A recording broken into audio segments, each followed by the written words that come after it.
I grew up in the Appalachian foothills, a place where the trees are so old they seem to remember the world before men. My grandfather used to say that the forest has a digestive system, that if you sit still long enough, the roots will start to feel for your ankles. I never believed him until the winter of my 24th year, when I was left alone to watch over our family's ancestral cabin during the harshest freeze in a century. The silence of a frozen forest is different from any other silence. It's heavy, brittle, and loud in its own way. On the third night, the temperature dropped so low that the sap inside the trees began to freeze and explode, sounding like distant gunshot fire echoing through the valley. I was sitting by the hearth, the only source of warmth in the cabin, when I heard a sound that didn't belong to the ice.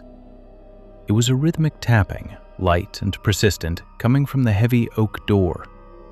I approached the door, my hand gripping a rusted iron fire poker. There was no peephole, no window to look through. I called out, but the only response was the wind howling through the eaves. I unlatched the heavy iron bolt and pulled the door open just a crack. The porch was empty. There were no footprints in the fresh snow, which should have been impossible. But as I started to close the door, I looked down. Resting on the threshold was a small, perfectly carved wooden doll. It had no face, just a smooth surface of polished pine, and it was dressed in a scrap of stained red fabric. I took the doll inside, a decision I regretted the moment the latch clicked shut. As the wood warmed by the fire, it began to bleed. Not sap, but a dark, viscous liquid that smelled of old copper and stagnant water. I threw the doll into the flames, watching as it hissed and curled. That's when the whispering began. It wasn't coming from outside, it was coming from the crevices between the logs of the cabin walls. The voices were dry, papery, like dead leaves skittering across a floor. They weren't speaking a language I knew, but I understood their intent. They were counting. I stood in the center of the room, my breath hitting my throat as the counting grew louder, synchronized with a heavy thudding beneath the floorboards. I realized then that the cabin wasn't built on solid ground. It was built over a shallow, ancient limestone cavern. I grabbed my lantern and a crowbar, driven by a frantic need to see what was beneath me. I pried up a loose board near the kitchen larder. The space below was barely 3 feet deep, filled with the smell of wet earth and rotted vegetation. My lantern light revealed something that made my stomach turn. Thousands of the same faceless wooden dolls were packed into the dirt, all of them standing upright, their eyeless heads tilted toward the floorboards. I backed away, tripping over my own feet, but the floor felt different now.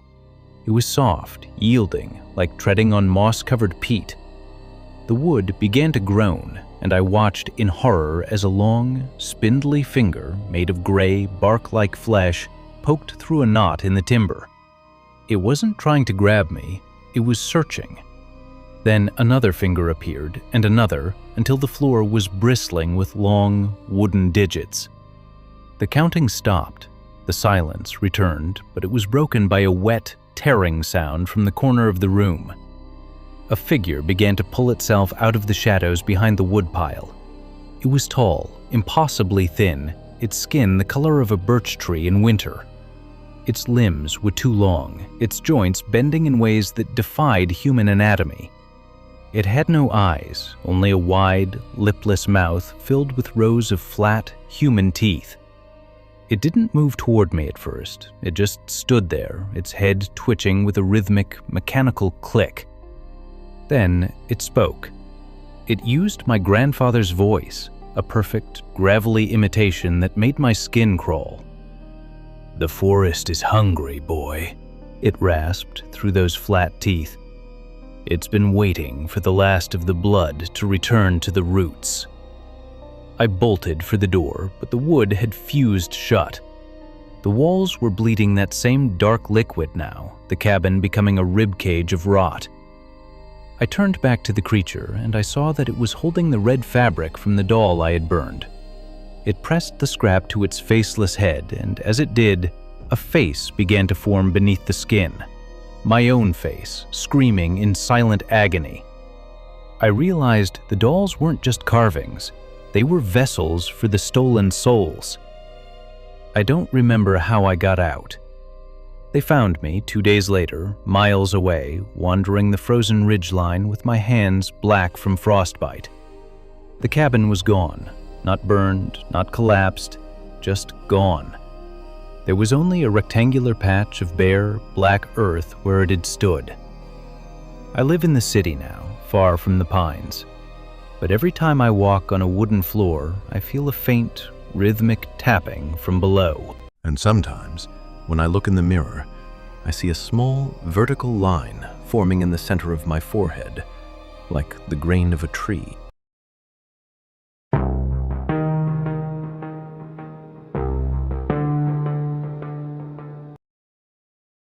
The Copperhead mine had been closed since the Great Collapse of 1872, but the stories of the silver vein never died. They said it wasn't metal at all, but something that grew like a vine through the rock. I was desperate, my pockets empty and my winter stores lower than they'd ever been. I broke the rusted chains on the main shaft with a sledgehammer, carrying only a brass oil lantern and a pickaxe. The air inside was stagnant, smelling of wet slate and something sharp like ozone. As I descended deeper, the wooden supports groaned under the weight of the mountain above. I reached the third level, nearly 600 feet down, when my lantern light caught a glimmer. It wasn't the dull gray of lead or the sparkle of quartz. It was a liquid, pulsing silver that seemed to be breathing inside the stone. I struck the wall with my pickaxe. The rock didn't shatter, it bled. A thick, metallic fluid oozed from the wound, and a sound like a low, harmonic chime echoed through the tunnel. I reached out to touch it, and the silver jumped to my skin, cold as ice. It didn't just sit on my hand, it began to map the veins in my wrist, turning them into shimmering, metallic branches. I tried to pull away, but the ground beneath my boots softened. The floor of the mine was no longer rock, but a dense mat of calcified bones, all fused together by the silver liquid. I realized then that I wasn't the first to find the vein. The missing miners from 1872 hadn't died in a collapse. They had been absorbed, their bodies turned into a living substrate for the metal. The chime grew louder, vibrating in my teeth. I turned to run back toward the lift, but the tunnel had changed. The walls were closing in, the rock faces becoming smooth and featureless like polished mirrors. In the reflection, I didn't see a man in tattered clothes. I saw a hollow shell, my eyes replaced by 2 solid spheres of mercury. A figure emerged from the darkness ahead. It moved with a liquid grace, its body a shifting mass of silver needles and pale, stretched skin. It had the face of the foreman who had disappeared 50 years ago, but his mouth was a jagged tear that leaked the same metallic fluid. He didn't walk, he flowed across the ceiling like mercury on a tilted plate. "The mountain doesn't want your labor," the foreman's voice vibrated through the air, sounding like 1,000 bells ringing at once. "It wants your structure. It needs the calcium for the vein to grow." He reached out, his fingers extending into long, sharp wires that began to weave themselves into the fabric of my coat. I swung my lantern, smashing the glass against the wall. The oil ignited, and for a moment, the silver recoiled from the heat. In the orange glare, I saw the truth of the mine. It wasn't a cave, it was a throat. The entire mountain was a colossal, inorganic organism, and the silver vein was its nervous system. Every pickaxe strike in the valley was just a pulse in its heart. The fire died down, and the cold returned tenfold. The silver climbed my legs, hardening into a suit of armor that I couldn't move. I felt my bones beginning to vibrate, then shatter as the metal replaced the marrow. I wasn't dying, I was being converted into a permanent fixture of the deep. I became a statue, a monument of silver and silent screams. The search party never found me. They said the mine was too unstable to enter. But sometimes, when the wind blows from the mountain, the townspeople hear a beautiful, harmonic chiming coming from the old shafts. They think it's the sound of wealth. I know better. It's the sound of 1,000 men, their voices turned to metal, singing to the next fool who comes looking for the vein in the dark.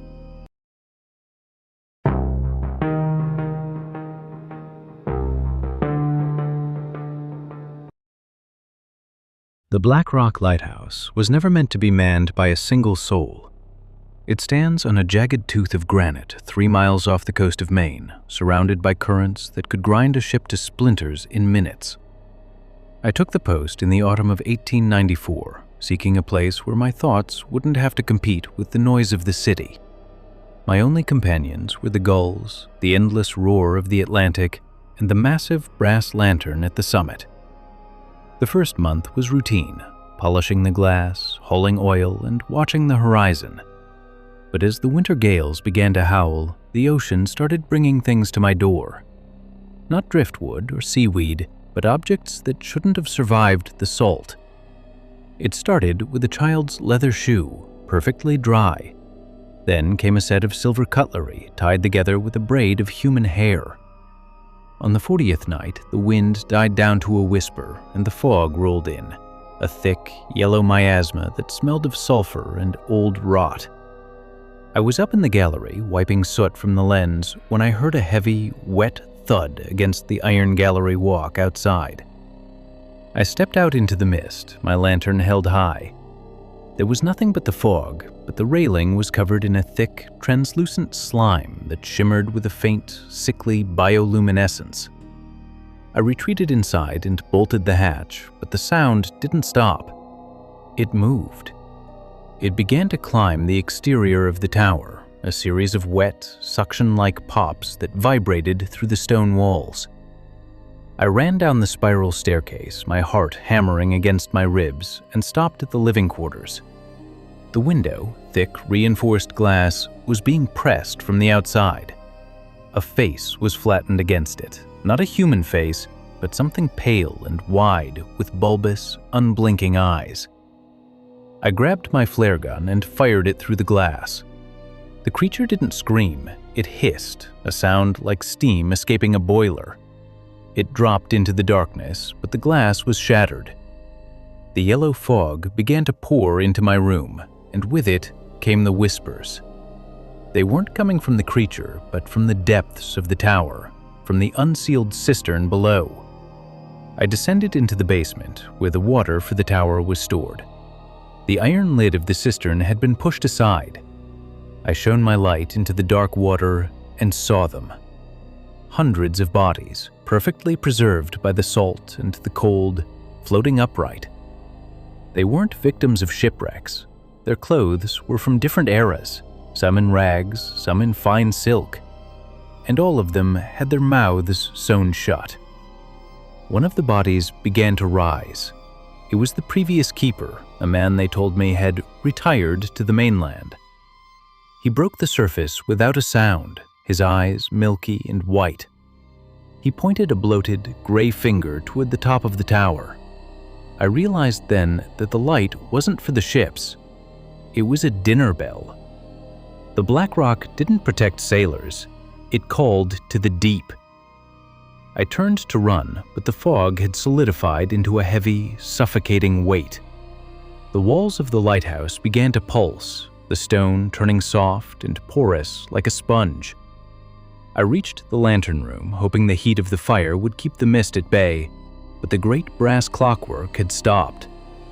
The creature from the window was there, waiting, its body a mass of writhing, translucent tentacles. It didn't kill me. It leaned in, its breath smelling of ancient salt and drowned things, and pressed a cold, wet limb against my throat. It spoke in 1,000 voices at once, the voices of every sailor who had ever been lost to the Maine coast. "The light must never go out," it commanded. "The ocean is vast, and the hunger is older than the stars."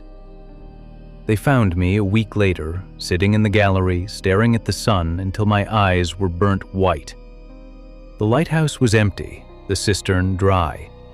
They said I had a fever, that the isolation had broken my mind. But I know why I can't sleep near the shore.